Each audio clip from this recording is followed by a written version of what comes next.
Hello, my name is Eric Queller, and I will be discussing part 2 of the Portugal assignment. My objectives today are individualism, time orientation, power distance, and superstitions as they pertain to Portugal. Moving straight to our first objective is collectivism and how it pertains to Portugal. Collectivism indicates that there is a greater importance placed on the goals and well being of a group. A person's self image in this category is defined as we rather than I. So for Portugal, they scored a 27 on Hofstede's scores, on Hofstede's theory, rather. So it is common for families to take care of their extended families and their have just a greater emphasis on just those relationships. Whereas here in the United States, we scored a 91, indicating that we are a very individualist society, meaning that we place more emphasis on ourselves and our immediate family. So we don't look at generations of other people living in your house. It's more of your nucleus family. When it comes to the employer, it's the same way. We tend to, or I'm sorry, rather, Portugal tends to look at those relationships and build those relationships at that employee level and that employer level. That means a lot to them, and they will continue to build upon them to make the best product of what they need. Moving on to time orientation as it pertains to Portugal. Portugal is a very polychronic time orientated country, meaning that this society takes a holistic approach and may jump back and forth between 4, 5, 6 topics and tasks rather than just addressing one in a sequence order. So it is not uncommon to have meetings that last 4 or 5 hours, but during those meetings, they discuss more than one thing or one item on the agenda. They bounce back between multiple things.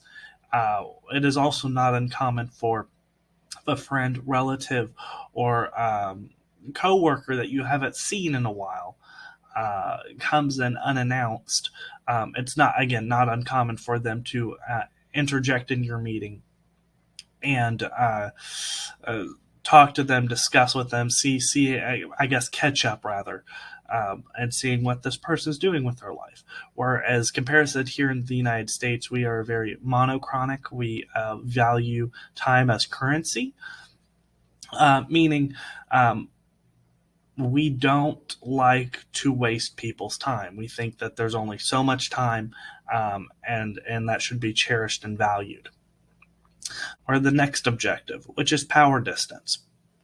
So Portugal scored a 63 on Hofstede's theory, meaning that this is a high powered distance culture. Now, meaning meaning that society has a understanding for higher level management. So it's not a bottom up approach, it's a top down approach, which means decisions are made at the executive level and then pushed down to subordinates and other assistant managers and whatnot. So typically, the power distance between these cultures, again, is a top down approach.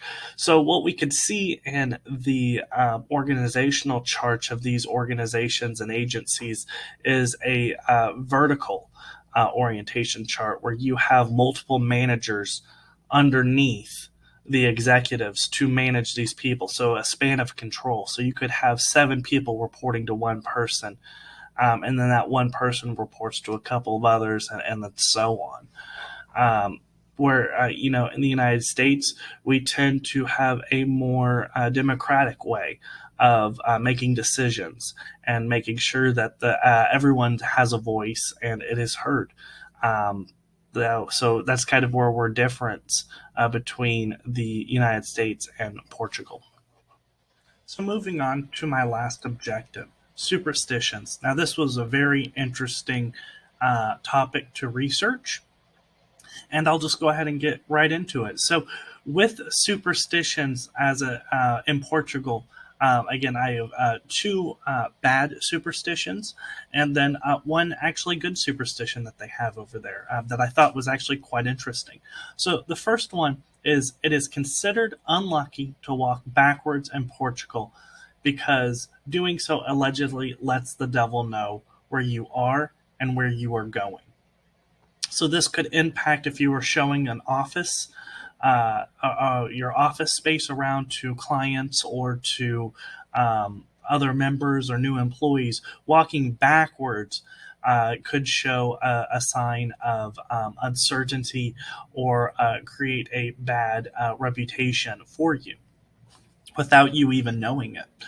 Um, the other one is if you kill a spider in Portugal, it is considered bad luck, as a spider is considered a symbol of money and monetary currency. So if you kill a spider in your place of work, it could bring bad luck to that organization.